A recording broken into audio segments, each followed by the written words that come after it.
Bienvenue à tous chez Thérapie Capsule, la chaîne qui vous veut du bien. Je vous souhaite un magnifique été.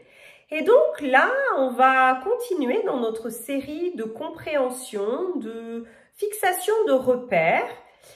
On va aujourd'hui parler d'un comportement qui est assez fréquent dans les relations humaines. Ce sont les gens qui adoptent des comportements passifs, agressifs. Et on va comprendre en quoi c'est toxique, comment s'en défendre et quels sont les liens éventuels avec le narcissisme, et s'il y en a. Alors, de quoi parle-t-on quand on parle de passif-agressif? Déjà, il faut relativiser les choses. On adopte tous, par moment, des comportements de la sorte. Le mot passif-agressif, ce sont des médecins psychiatres américains qui ont désigné le comportement de soldats qui ne disaient pas non ouvertement à l'enrôlement, parce qu'ils n'avaient pas vraiment le choix, mais qui en même temps, ils disaient oui et ils faisaient non, c'est-à-dire qu'ils ne participaient pas aux tâches, ils arrivaient en retard, ils mettaient ce qu'on appelle de la mauvaise volonté. Le mot passif-agressif, au départ, a été considéré comme une pathologie psychiatrique et puis progressivement, on a retiré ça de la classification des pathologies psychiatriques et c'est devenu un syndrome. Alors être passif-agressif, ça recouvre un certain nombre de comportements dont nous allons parler et ça a des causes des fois très différentes. C'est-à-dire qu'on peut trouver des comportements passifs-agressifs chez des personnes qui ont du mal à s'affirmer, mais qui ne sont pas pour autant dans la négation de la valeur de l'autre, de son identité, et qui ne sont pas dans la perversion narcissique ou dans le narcissisme, comme on peut trouver des comportements passifs-agressifs très fréquents chez ce qu'on appelle les narcissiques cachés, et notamment les narcissiques altruistes. Alors, de façon générale, quand on a une interaction avec quelqu'un qui a un comportement passif-agressif, c'est quelque chose de toxique dans la relation. C'est quelque chose de difficile à vivre. Ce sont des gens qui ont des comportements, alors soit ils les ont tous, soit ils en ont certains, mais souvent ils en ont beaucoup, et je vais les lister. Ça n'est bien sûr pas exhaustif, hein. C'est des gens, pour résumer, on l'a dit tout à l'heure, qui ne disent pas non, qui ne disent pas quels sont leurs désirs, bien souvent, et qui pour autant mettent de la mauvaise volonté parce qu'ils ont l'impression qu'on leur impose nos choix. C'est quelqu'un qui a souvent une humeur morose. C'est quelqu'un qui n'exprime pas clairement ce qu'il veut ou ce qu'elle veut. C'est masculin ou féminin.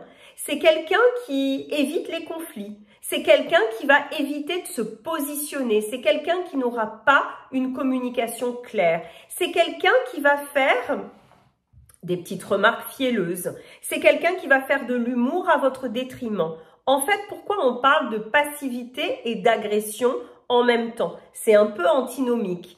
Tout simplement parce que ce sont des gens qui gèrent très mal leur agressivité naturelle. L'agressivité naturelle, c'est pas nécessairement quelque chose de négatif.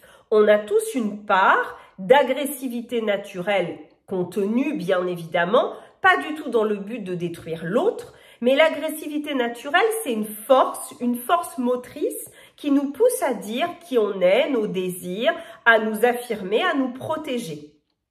Bien sûr, cette agressivité, elle ne doit pas s'exprimer au détriment de l'autre, mais ça permet des fois de se faire entendre. Ça permet d'avoir une source d'énergie pour dire non.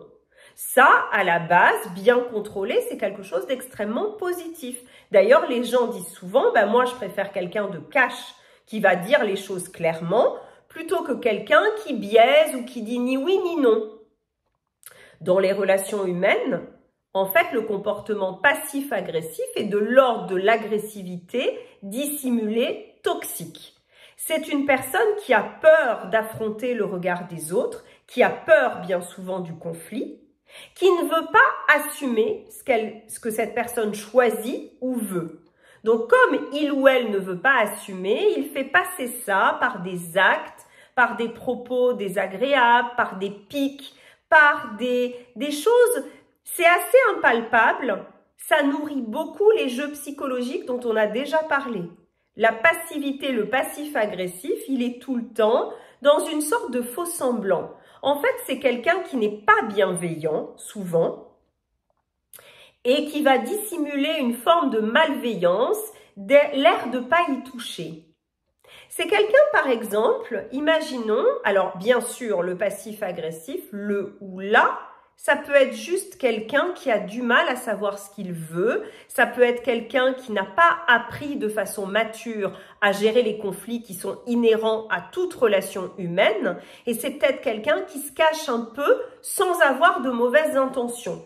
C'est juste toxique pour les relations parce que ça permet pas une communication fluide. C'est quelqu'un qui va se renfermer derrière sa tour d'ivoire pour se protéger parce qu'il a l'impression que le monde extérieur ne va pas l'accueillir tel qu'il est. Là, on n'est pas face à quelqu'un de totalement pathologique, on est face à quelqu'un qui souvent a eu une éducation très répressive. Le petit enfant, quand il commence à l'âge des 2 ans et demi à dire non, ce qui est une phase très importante à respecter chez les enfants, puisque c'est la phase où l'enfant dit, en disant non, l'enfant dit « je ne suis pas toi, je suis moi, j'ai une identité propre ». Et donc, si les parents sont plutôt accueillants, l'enfant va très bien intégrer ce stade-là. Par contre, imaginons un parent qui, dès que son enfant s'oppose, le prend très mal, culpabilise l'enfant, lui fait peur, le violente. Le petit enfant ne va plus s'autoriser à dire non, il ne va plus s'autoriser à donner son avis, à se positionner, à désirer. Et plus tard, s'il ne l'a pas dépassé, il va avoir des comportements passifs-agressifs, pas contre l'autre, pas dans la négation de l'autre, mais tout simplement parce qu'il n'arrive pas à assumer, il a trop peur. Ça, c'est quelque chose qui peut grandement être amélioré avec une thérapie, notamment dans la codépendance. Souvent, on trouve des traits un peu passifs-agressifs chez les codépendants, pas du tout pour nuire à l'autre, mais parce qu'ils vont pas oser dire non. Donc, ils vont montrer un peu de manifestation, d'irritabilité, de choses. C'est pas tout à fait OK pour eux. La personne en face d'eux le sait, le voit. Mais le codépendant a tellement peur de déplaire, de perdre la personne, d'être abandonné, d'être jugé, d'être le mauvais objet qu'il va pas oser dire. Donc, on a tous des comportements un petit peu passifs-agressifs. Et si on le repère, alors les comportements passifs-agressifs, c'est on va faire du boudin, on va pas oser dire, on va pas oser s'opposer, on va mettre un peu de mauvaise volonté, on va faire des petites piques parce qu'on n'a pas osé se défendre sur le coup. Quand on repère ça, il n'y a pas de gravité si c'est pas un comportement habituel et récurrent. On peut tout à fait en prendre conscience et se faire aider. Par contre, l'autre versant, et là ça devient vraiment toxique, et c'est emprunté comme comportement par les narcissiques et encore plus par les pervers narcissiques, ils vont emprunter énormément de comportements passifs-agressifs.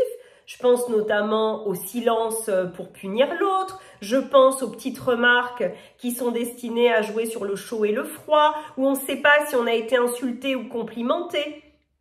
Les comportements passifs-agressifs, ça permet aux pervers narcissiques ou aux narcissiques de mettre l'autre dans une grande confusion. En fait, ils soufflent comme ça le chaud et le froid. Ils ne sont jamais pris sur le fait, puisque par exemple, c'est quelqu'un qui va me dire « Oh, il est très joli ton haut, c'est très original. Bon, c'est un peu toujours comme ça avec toi, hein, l'originalité à tout crin. » Ok, qu'est-ce que m'a dit cette personne? Elle m'a dit que c'était joli mon haut. Ou elle me dit que je suis tellement originale que ça va vers l'excentrique et peut-être quelque chose de négatif. En fait, tout le tour de passe-passe de la personne toxique, c'est que si je lui dis « Mais alors, tu trouves que je suis trop originale ?» Il va me dire « Ouais, mais pas du tout. Mais qu'est-ce que tu vas penser là? C'est toi qui es paranoïaque, je t'ai juste dit que ton haut était joli. » Et en apparence, oui, sauf que derrière, il y a la petite remarque fielleuse qui nous montre que c'est un comportement passif-agressif d'une personne qui veut véhiculer un message secret qui domine là-dedans. Parce qu'en fait, il y a 2 messages. Il y a mon haut est joli et il y a aussi que je suis trop excentrique. Et le message qui va rester dans mon inconscient, que je vais recevoir pleinement, c'est je suis trop original et trop excentrique. C'est pas la beauté de mon haut. Sauf que comme la personne ne va pas l'assumer en face de moi, mon inconscient, mon corps ne vont pas savoir trop comment répondre à ça. Je vais être dans la confusion. Je vais me dire, bah, d'un côté, il m'a fait un compliment, mais d'un autre côté, c'est quand même pas un compliment. Qu'est-ce que je fais? Et ça paralyse l'esprit. Ça fait qu'on est très démunis face à ça. C'est des gens aussi qui disent oui et qui font non. C'est par exemple quelqu'un qui va vous dire, vous allez lui demander, je te demande, est-ce que tu peux m'accompagner pour faire mon déménagement?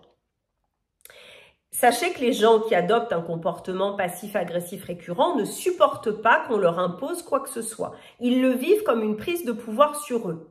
Pour les narcissiques, c'est encore pire, et pervers narcissiques encore plus. Il n'est pas question qu'ils donnent quoi que ce soit. Il n'est pas question qu'ils vous reconnaissent comme des individus désirants. Donc il est hors de question qu'ils répondent à une demande de votre part. C'est vécu comme une injonction, comme une prise de pouvoir. C'est totalement inacceptable pour eux.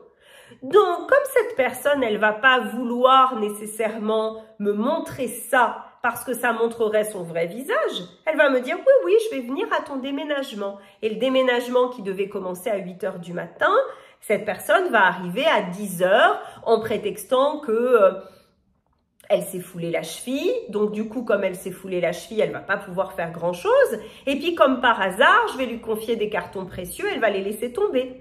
C'est une façon de me montrer qu'elle veut absolument pas m'aider, mais en même temps, qu'est-ce que je peux lui dire?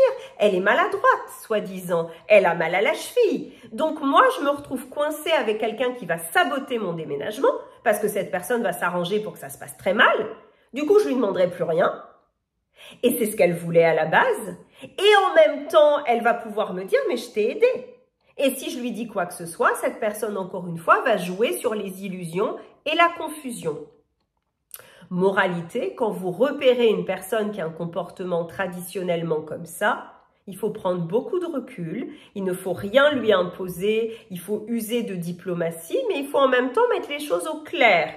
Et il ne faut pas accepter des comportements un peu mielleux, il faut relever les choses, pas pour la coincer, mais pour la dévoiler, pour ne pas être dupe.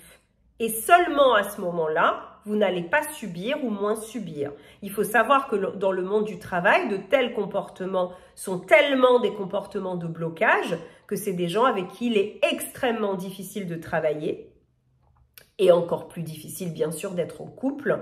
Donc, si vous voyez des comportements récurrents, sachez que ce sera une relation très difficile et que des fois, la meilleure porte de sortie, c'est justement d'arrêter cette relation et de regarder ce que ça vous coûte. Parce qu'en même temps, c'est des gens qui suscitent beaucoup d'agacement et un agacement qu'on ne peut pas exprimer parce que dès qu'on exprime quoi que ce soit, ils se replient dans le silence, dans la distance et ils se protègent comme ça. Ils ne sont jamais là pour discuter. Ça rend littéralement dingue. Et sortez de ça, ça n'est pas bon pour vous. Je vous embrasse.